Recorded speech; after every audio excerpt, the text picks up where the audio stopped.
Mukunda jewelleries లో gratitude sale March 8 నుంచి 11 వరకు ఫ్లాట్ 50% ఆఫ్ ఆన్ విఏ.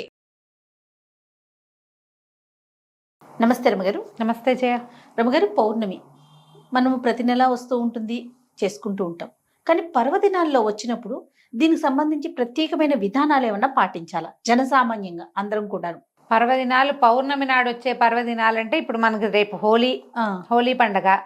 ఈ హోలీ పర్వదినం, హోళికా పూర్ణిమ మనకి పుస్తకాల్లో క్యాలెండర్లో రాస్తారు, కానీ మనం చేసుకునే పండగ కాదు. అవును, ఇది ఎక్కువగా నార్త్ ఇండియాలో చేసుకుంటారు. మరి పూర్వపు సంస్కృత నాటకాల్లో కూడా ఈ తప్పనిసరిగా హోళికా పౌర్ణమికి రంగులు చల్లుకోవటాలు అలాంటి వ్యవహారాలు అవి కనపడదేవి, నాటకాల్లో కూడా ఉండేవి. మామూలుగా మనం కార్తీక పౌర్ణమి, శ్రావణ పౌర్ణమి చేసుకుంటాం కదా, మధ్యలో ఏరువాక పున్నాలు అంటారు. ఇలా ఏవో పౌర్ణమి నోములు ఉంటాయి, పున్నం నోములు ఉంటాయి. 33 పున్నాల నోము లెక్కల ప్రకారం రకరకాలు జరుపుకుంటాం. ఏ పౌర్ణమైనా విశేషమైన రోజే చేయాలి. అది పర్వదినంగా పండగగా చేసుకునేది హోలీయే పెద్ద పండగ. అవునవును, మనకు కాకపోయినా ఉంది. ఈ నార్త్ ఇండియన్స్ అంటే మనకి మార్వాడీస్, గుజరాతీస్ వీళ్ళందరూ ఏంటంటే హోలీకి ఒక వారం ముందు నుంచే వాళ్ళ పూజలు అవి ప్రారంభం అవుతాయి. మనకు అట్లా ఏం లేదు.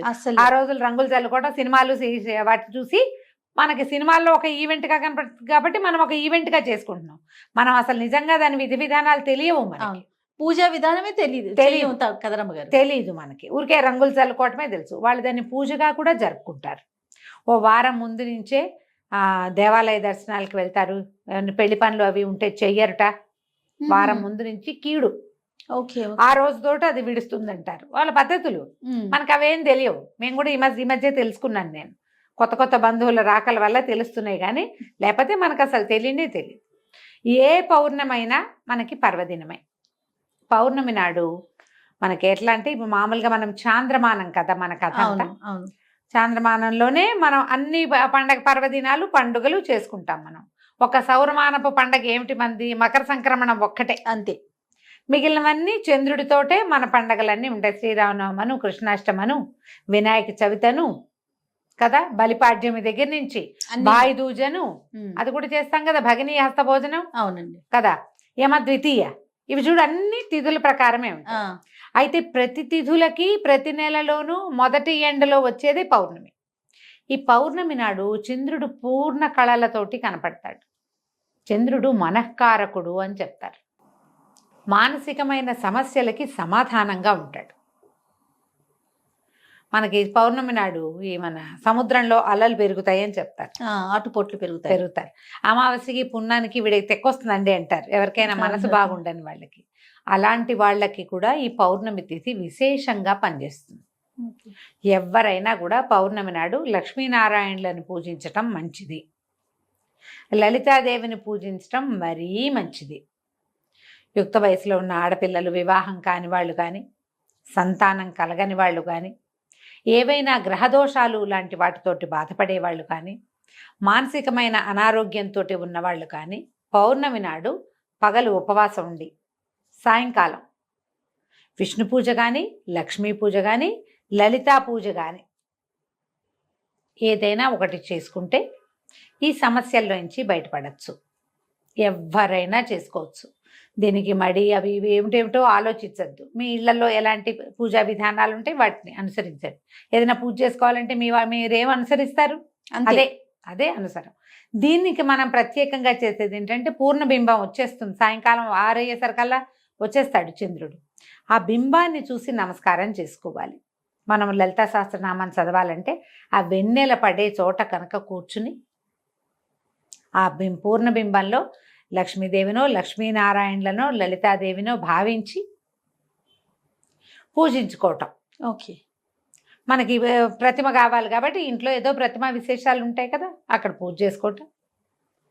వెండి గిన్నెలో పాయసం, పాలతోటి పాయసం చేసి పరమాన్నం చేయటం. అన్నంతో, సేమ్యాలు కాదు, సగ్గు బియ్యం కాదు, అన్నం వేసి బియ్యంతో పాలు పోసి క్షీరాన్నం చేసి వెండి పాత్రలో వేసి నివేదన చేసి ఆ ప్రసాదం తీసుకుంటే మనకి ఈ సమస్యలు తీరుతాయని చెప్తారు. ఇది చాలా కాలంగా చాలామంది పాటించే పద్ధతి. నోముగా పెట్టుకోవద్దు. నోము అనుకోకండి, ఇది ఒక విధానం అంతే. కాదు రమ్మగారు, ఏరువాక పౌర్ణమికి కూడా ఇట్లా చేస్తారా? ఎరువక ఏ పౌర్ణమికైనా చేసుకోవచ్చమ్మా. చంద్రుని యొక్క కిరణాలు పడి అవి తింటే కనుక సంతానం లేని వారికి సంతానం కలుగుతుంది. మీరు ఈ మొత్తం ఇన్ని నెలలు చేసుకోవచ్చు, ప్రతి నెల పౌర్ణమి వస్తుంది కదా. ప్రతి నెల చంద్రుడు అవే 15 కళలు నిండిపోయి కనపడతాడు మనకి. 15వ రోజు పూర్ణచంద్రుడుగానే దర్శనమిస్తాడు. అవును, ఆ చంద్రకిరణాలు పడిన పాయసం మంచిది, ఈ సమస్యలన్నిటికీ సమాధానంగా ఉంటుంది. ఓకే. అమ్మాయిలకి కన్యలకి చక్కటి వరుడు వస్తాడు, సంతానం కలుగుతుంది, మానసికమైన ఆందోళన, స్ట్రెస్ తగ్గిపోతాయి, యాంగ్జైటీ లాంటి సమస్యలు ఉంటే అవన్నీ తగ్గుతాయి.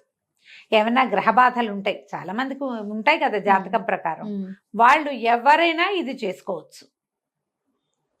పగలు కాస్త తేలిగ్గా తినటం, అన్నం తినకండి, ఇంకేదో టిఫిన్ ఏదో తినండి మీ ఓపిక ప్రకారం. చీకటి పడేసరికల్లా చక్కగా స్నానం చేసి, లేదా ఆరోగ్యం లేకపోతే కాళ్ళు చేతులు మొహం కడుక్కొని పొద్దున్నుంచి ఇవి నా బట్టలు మార్చేసుకోండి, బట్టలు మార్చుకోవటం. తర్వాత కాస్త క్షీరాన్నం చేసుకుని బంగారు పువ్వు వేసిన వెండి కంచంలో కానీ, లేదా చిన్న పాత్ర ఇంతది, మిగిలిన పాయసం ఇంట్లో లోపల దేవుడి దగ్గర పెట్టుకోండి. చిన్న వెండి గిన్నెలో పాయసం పెట్టండి, చంద్రకిరణాలు పడేలాగా పెట్టుకోండి బయట, అక్కడ కూర్చోండి. చంద్రబింబాన్ని చూస్తూ నమస్కారం చేసుకుని అందులో పరమాత్మను అమ్మవారిను భావించి చదువుకోండి. మీరు ఏం చదువుకోదలిస్తే అది, ఏదైనా ధ్యానం చేసుకుంటాము, చదువుకోవటాలు అవి మాకు రావండి, మెడిటేషన్ చేస్తామంటే చంద్రకిరణాలు పడే చోట కూర్చొని మెడిటేట్ చేసుకోండి. ఓకే. బ్రీదింగ్ ఎక్సర్సైజ్ చేస్తారు చాలామంది, అవును, అలాంటివైనా పర్వాలేదు. ఆ పాయసాన్ని చంద్రుడికి నివేదన చేసి అది పుచ్చుకోండి. ఓకే. చాలా సమస్యలు తీరుతాయి. ఇప్పుడు హోలీ అంటే ఏదో పొద్దుటిపూట రంగులు చల్లుకుంటారు పిల్లలు సరదాగా, మనలాగా పెద్దవాళ్ళు ఏం చేస్తాం, మనం ఏం చెయ్యం. అవును, మనం అందరం రోడ్ల మీద పడి ఏం ఆడం కదా.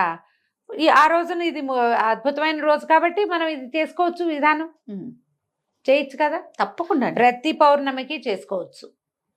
పిల్లలకి అలవాటు చేయండి, చక్కగా ఇంటిల్లిపాది కూర్చుని చదువుకోవచ్చు, సహస్రనామం చదువుకోవచ్చు, విష్ణు సహస్రనామం చదవచ్చు, లలిత సహస్రనామం చదువుకోవచ్చు. సూర్య భగవానుడికి మనం ప్రతిరోజు ఉదయం చేస్తాం, నమస్కారం చేసుకుంటాం. అదే ఈయనకి 15 రోజులకి ఒక్కసారి, 15 రోజులకి ఒకసారి. తర్వాత ఏం చేస్తారంటే చంద్రుడికో నూలు పోగని ఎప్పుడైనా వింటారు కదా. ఈ నూలు పోగని ఒట్టి మాట కాదు చేయాలి, నెలపొడుపు వస్తుంది కదా, చంద్రవంక వస్తాడు చూడు, అప్పుడు వస్త్రంలోంచి ఒక నూలు పోగు వేస్తారు, వేసేవాళ్ళు ఇది వరకు. చంద్రుడికి కట్టుకున్న వస్త్రంలోంచి ఒక్క పోగు తీసి చంద్రుడి కోసం వదిలిపెట్టేవాళ్ళు. ఓకే, జరిగేది క్రియ, అట్లా చేసేవాళ్ళు. అంటే దీని వెనకాల ఏంటి రమ్మగారు, అట్లా చేయటం వల్ల సమస్యలు తీరుతాయి, గ్రహదోషాలు చేసేవాళ్ళు ఇది వరకు, చాలా కాలం క్రితం. ఇటీవల మనం ఎవరైనా, ఎందుకంటే అసలు అంగవస్త్రం ధరించడం, పంచ ధరించడం పోయింది కదా జయ, అవునా కాదు? అవును కదా రమ్మగారు. మనకి ఉత్తరీయాలు పోయి టవల్స్ వచ్చినాయి, ఊళ్ళల్లో కూడా తువాలు భుజాన్ని వేసుకుని తిరుగుతారు, అందులోంచి దారం రాదు బయటికి. అసలు ఎక్కడొస్తున్నాయి ఇప్పుడు? నీకు ఉత్తరీయంలో నుంచి వస్తుంది. కండువా వేసుకునేవాళ్ళు కదా పల్చటివి, అందులో నుంచి వస్తాయి. ఓకే. కట్టుకున్న వస్త్రం నుంచి ఒక్క పోగు తీసి అట్లా పోగు అట్లా అంత కనపడతాడు కదా నెలపొడుపు, ఆ పొడుపు పొడిచినప్పుడు అట్లా చంద్రుడికి సమర్పించటం, చాలా సమస్యలు తీరేవి ఇదివరకు అట్లా చేసేవాళ్ళు. అప్పుడు ఏం పాటించేవాళ్ళు జయ, ఇంత సోషల్ మీడియా లేదుగా పాత రోజుల్లో, వాళ్ళకి ఏం తెలుసు, వాళ్ళకి ఏం తెలుసు, శాస్త్రం తెలుసు, వాళ్ళకి విధానాలు తెలుసు, అందరూ చేయాలి. అసలు క్వశ్చన్స్ లేవు కదా రమ్మగారు, ప్రధానమైన పెద్దవాళ్ళు ఏం చేస్తారు, మనం ఇంట్లో అది ఫాలో అయిపోవడం, అంతేకాని అది ఎందుకు చేయాలి, అది చేయటం వల్ల ఏమొస్తుంది, ఏమి రాదు, నో క్వశ్చన్స్. అదే కదా. పౌర్ణమి నాడు రకరకాల దానం చేయొచ్చు జయ, బియ్యము, పాలు, పెరుగు, నెయ్యి అలాంటివి దానం చేసుకోవచ్చు. తెల్లటి వస్త్రాలు, ముత్యాలు, మల్లె పువ్వులు లాంటి తెల్లని పువ్వులు, ఇవన్నీ కూడా ఎవరికైనా ఇస్తే కూడా మంచిదే.